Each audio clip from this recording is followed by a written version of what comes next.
No, let's go inside. I think that's a good place to go. So this is the forward bomb bay. There were two bomb bays, a forward one and an aft one just behind the wing. They were the same size. They could carry up to 10,000 pounds in each bomb bay. And we have some replicas of various ordnance here. We have a 1,000-pounder, a 500-pounder, and a 250-pounder. So the public can get an idea of the size of various bombs that were carried in the war. This being the first pressurized aircraft, the cockpit is pressurized. The gunner's compartment behind the wing was pressurized, and there's a tunnel at the top of the airplane inside that they would crawl through to get from one end to the other in flight. It was part of the pressurized compartment. This is how we get our public access. You come in, you lean under the tunnel, you put a leg through the hatch, and step on in.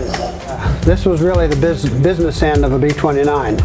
You had your pilot, co-pilot, and flight engineer flying the airplane.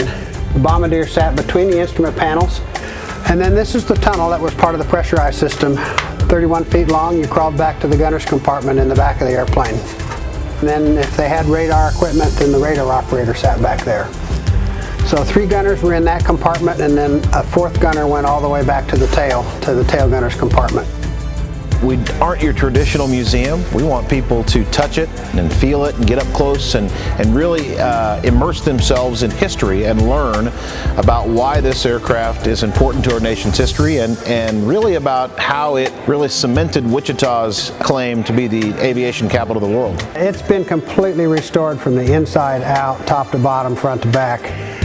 So we've got an airplane that we can fly for the next 50 years or more.